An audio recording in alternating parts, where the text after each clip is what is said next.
보이스 플러스. 보필리 여러분 안녕하셨어요? 저는 오늘 늦은 점심으로 라면을 끓여 먹었어요. 계란도 하나 풀고 김치랑 단무지도 넣고요. 제 식탁 겸 책상에는 늘 책들이 놓여 있는데요.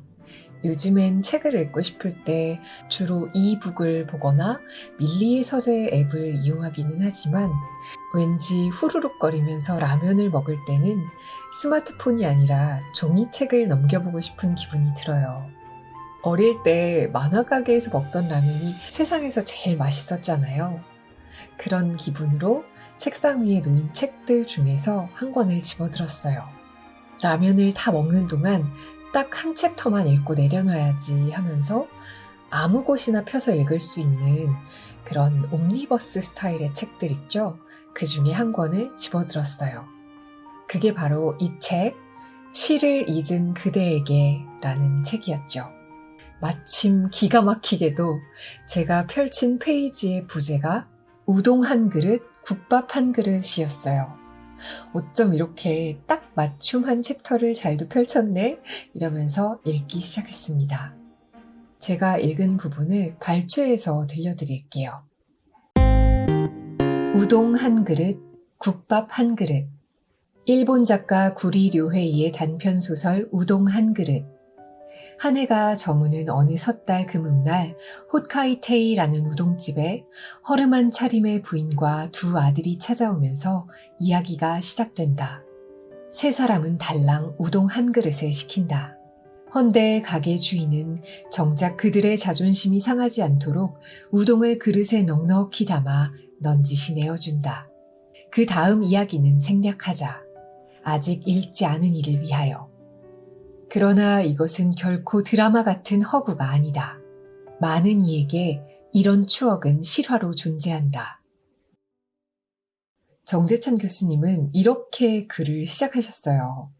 저는 우동 한 그릇 정말 어릴 때 재밌게 읽었지라면서 이제부터 어떤 시를, 어떤 글을 인용하면서 글을 풀어나가실까 그렇게 궁금해하면서 라면을 막 먹었습니다. 책에서는 이어서 한민복 시인의 눈물은 왜 짠가 이 글을 인용하시더라고요. 정말 시처럼 고운 시인의 글, 인용된 전문을 읽어볼게요.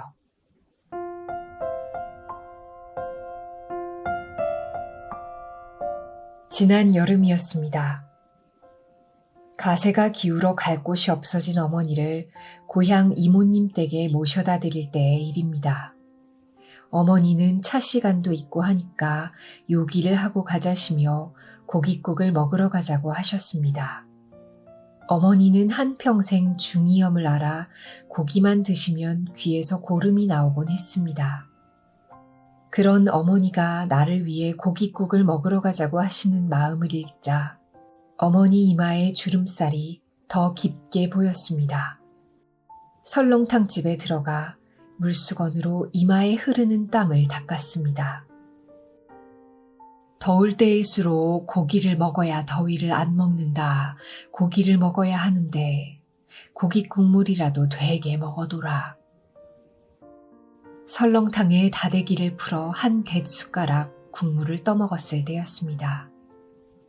어머니가 주인 아저씨를 불렀습니다. 주인 아저씨는 뭐 잘못된 게 있나 싶었던지 고개를 앞으로 빼고 의아해하며 다가왔습니다. 어머니는 설렁탕에 소금을 너무 많이 풀어 짜서 그런다며 국물을 더 달라고 했습니다. 주인 아저씨는 흔쾌히 국물을 더 갖다 주었습니다. 어머니는 주인 아저씨가 안 보고 있다 싶어지자 내 투가리에 국물을 부어주셨습니다. 나는 당황하여 주인 아저씨를 흘끔거리며 국물을 더 받았습니다. 주인 아저씨는 넌지시 우리 모자의 행동을 보고 애써 시선을 외면해 주는 게 역력했습니다. 나는 국물을 그만 따르시라고 내 투가리로 어머니 투가리를 툭 부딪혔습니다. 순간 투가리가 부딪히며 내는 소리가 왜 그렇게 서럽게 들리던지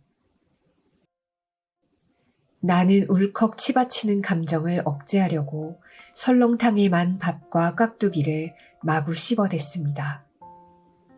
그러자 주인 아저씨는 우리 모자가 미안한 마음 안 느끼게 조심 다가와 성냥갑만한 깍두기 한 접시를 놓고 돌아서는 거였습니다. 일순 나는 참고 있던 눈물을 찔끔 흘리고 말았습니다. 나는 얼른 이마에 흐른 땀을 훔쳐내려 눈물을 땀인 양 만들어 놓고 나서 아주 천천히 물수건으로 눈동자에서 난 땀을 씻어냈습니다. 그러면서 속으로 중얼거렸습니다. 눈물은 왜 짠가? 한민복. 눈물은 왜 짠가? 저는 라면을 먹다 말고 몇 줄 읽다가 덮다가 해야 했어요. 자꾸 엄마 생각도 나고 아빠 생각도 나고. 제가 먹던 라면이 마치 눈물처럼 짠 느낌이었어요. 정재찬 교수님은 이렇게 덧붙이셨습니다. 시 속의 사나이는 자신의 눈물을 땀으로 치장한다. 하지만 여기서 속아서는 안 된다. 그는 그 눈물을 씻어냈다. 그런데 눈물이 왜 짠가 중얼거리는 게일까? 그렇다. 겉으로는 아무리 속일 수 있어도 속은 못 속이는 게다. 목구멍을 넘어가는 설렁탕 국물의 짠맛은 소금 때문도 다대기 때문도 깍두기 국물 탓도 아닐 것이다. 그는 지금 눈물을 먹고 있는 것이다. 눈물을 삼키고 있는 것이다. 그래서 이 시를 읽다 보면 우리의 목구멍에서마저 울컥 짠내가 올라온다. 나아가 만일 그 짭조름한 눈물 내음이 툭 하는 투가리 소리와 더불어 느껴진다면 그때 당신은 이 시를 정말 제대로 읽었다고 확신해도 좋다. 이처럼 감동은 기교가 아니라 진실에서 온다. 설렁탕보다 짜장면이 더 좋은 사람은 이 시인의 다른 작품을 읽어보라. 한민복. 그날 나는 슬픔도 배불렀다.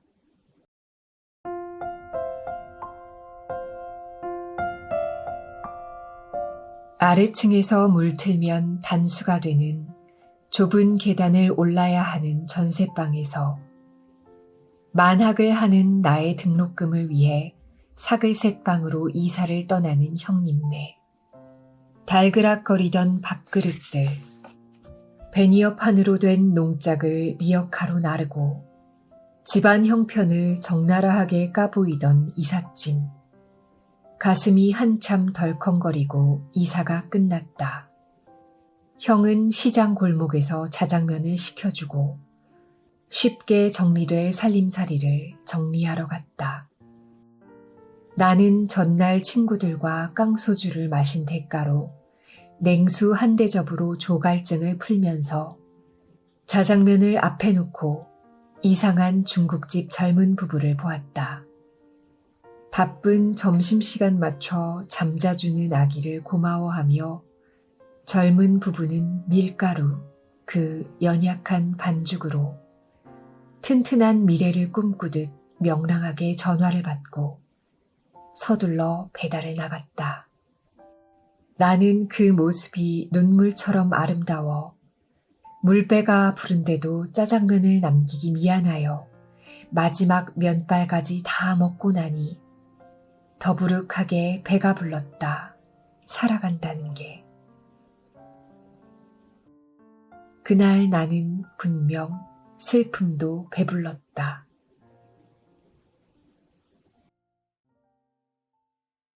한민복. 그날 나는 슬픔도 배불렀다. 사랑보다 소중한 슬픔. 그러나 이는 가난한 시인이 눈물겹게 승인한 눈물의 아름다움임을 잊지 말자. 그저 등 따숩고 배부른 이가 남의 슬픔도 배부르게 보는 것이야말로 정말 배부른 일이다. 배고픈 이에게 배고픔도 나중에 추억이 되리라는 말이야말로 물정 모르는 이의 잔인하고 무책임한 말이다. 일단 가난은 슬픔이고 슬픔은 고통이다. 그것이 가장 기초적인 진실이다. 하지만 우리는 짐짓 외면한다. 때로 우리는 그것은 피할 수 없는 거라 말하면서도 그 피할 수 없는 게 왜 하필 그들이고 왜 당신은 아니냐는 질문에는 슬쩍 답을 피해간다. 더 가공할 일은 불평등을 당연시하는 시선, 곧 무관심이다. 그것은 또 다른 가난, 곧 마음의 가난이다. 그렇듯 마음이 가난한 이들에게 무엇을 선물할까? 정재찬 교수님은 이렇게 쓰신 다음에 정호승 시인의 슬픔이 기쁨에게 이 시를 인용하셨어요. 시 전문 읽어드릴게요. 정호승, 슬픔이 기쁨에게. 나는 이제 너에게도 슬픔을 주겠다. 사랑보다 소중한 슬픔을 주겠다. 겨울밤 거리에서 귤 몇 개 놓고 살아온 추위와 떨고 있는 할머니에게 귤값을 깎으면서 기뻐하던 너를 위하여 나는 슬픔의 평등한 얼굴을 보여주겠다. 내가 어둠 속에서 너를 부를 때 단 한 번도 평등하게 웃어주질 않은, 가만히에 덮인 동사자가 다시 얼어 죽을 때 가만히 한 장조차 덮어주지 않은 무관심한 너의 사랑을 위해, 흘릴 줄 모르는 너의 눈물을 위해 나는 이제 너에게도 기다림을 주겠다. 이 세상에 내리던 한방눈을 멈추겠다. 보리밭에 내리던 봄눈들을 데리고 추워 떠는 사람들의 슬픔에게 다녀와서 눈 그친 눈길을 너와 함께 걷겠다. 슬픔의 힘에 대한 이야기를 하며 기다림의 슬픔까지 걸어가겠다. 정호승, 슬픔이 기쁨에게. 슬픔이 어떻게 사랑보다 소중한 것일까요? 정재찬 교수님은 마음의 슬픔을 모르는 사람은 육신의 아픔을 모르는 사람만큼이나 불행하다고 말합니다. 아픈 건 불행이죠. 하지만 아픈 줄 모르고 아파할 줄 모르는 건 아픈 것보다 더 큰 불행이에요. 우리는 이가 아프면 이가 더 썩기 전에 치과에 가서 이를 고쳐요. 아프기 때문에 고칠 생각을 하게 되죠. 그러니 슬픔을 알아야 우리는 슬픔을 고칠 수 있습니다.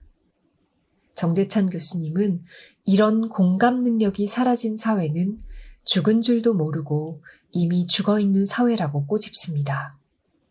그러니 고통을 모르는 이에게 고통을 느끼게 해주고 슬픔을 모르는 이에게 슬픔을 느끼게 해주는 일은 시인이 말한 대로 저주가 아니라 사랑이겠죠. 그래도 사람만이 희망이다. 올 설에도 라면만 먹는 사람이 꽤 많을 것이다. 그걸 보고 맛있겠다고 생각하는 사람은, 아직도 라면을 맛으로만 먹는 사람은 그 아픔을 공감하지 못하는 게다. 우리 사회는 병들어 있다. 연일 매스컴에 가난과 고통과 슬픔과 죽음에 관한 소식이 오르내려도 우리는 무감각할 따름이다. 정재찬 교수님이 이렇게 드디어 라면 이야기를 하시더라고요. 그러면서 희망의 징표 또한 고통받는 사람들로부터 나온다고 하셨어요. 그리고 노동자 시인 박노해의 시집 제목이자 사진작가 최민식의 사진전 제목이었던 사람만이 희망이다 라고 말씀하십니다. 그렇게 인용한 시가 바로 박노해 시인의 다시입니다. 읽어볼게요. 희망찬 사람은 그 자신이 희망이다. 길 찾는 사람은 그 자신이 새 길이다. 참 좋은 사람은 그 자신이 이미 좋은 세상이다. 사람 속에 들어있다. 사람에서 시작된다. 다시 사람만이 희망이다. 박노해 다시. 정재찬 교수님은 우동에서 설렁탕, 짜장면과 한방눈, 라면에 이어서 폴포츠와 인순이, 정지원 시인의 사람이 꽃보다 아름다워를 들어서 사람만이 희망이라고 이야기합니다. 희망이 보이지 않을 때 희망을 만드는 사람이 바로 희망이죠. 사람을 사랑하는 것만이 희망이고 희망을 만드는 사람을 서로 사랑하는 것이 희망입니다. 굳이 다른 이에게 희망이 될 각오까지 할 필요도 없이 그저 자신에게 스스로 희망이 되는 사람이 되면 충분합니다. 희망이 시가 되고 시가 노래가 됩니다. 그리고 노래가 다시 희망을 주죠. 정말이지 저는 눈물은 왜 짠가 이 한 챕터를 읽는 동안 남기기 미안해서 라면의 면발을 끝까지 후룩후룩 다 먹고 국물까지 쭉 들이켰습니다. 글을 읽는 동안 라면은 눈물처럼 짜기도 하고 인생처럼 맵기도 했어요. 하지만 저는 이 라면 한 그릇에 파김치랑 배추김치, 세상에 김치도 2개씩 놓고 먹은 데다가 이렇게 마음까지 배부르게 만드는 시를 잔뜩 먹었네요. 저는 아마도 세상에서 가장 사치스러운 한 끼 식사를 한 게 아닌가 싶습니다. 혹시 아침 공복으로 출근하면서 보이스 플러스 들으시는 분들, 혹은 배고픈 채로 퇴근하시면서 들으시는 분들, 여러분이 드실 오늘의 한 끼가 충분히 배부른 한 끼가 되시길 바라요. 그리고 우리의 마음의 양식도 디저트로 곁들여 보시면 어떨까 합니다. 그동안 시를 잊고 살던 모든 분들께 시를 잊은 그대에게 이 책 함께 맛보시길 추천해드려요. 오늘도 배부르게 성장하는 하루 되시길 바라요. 우리는 다음 영상에서 만나요. 안녕. 배나영의 보이스 플러스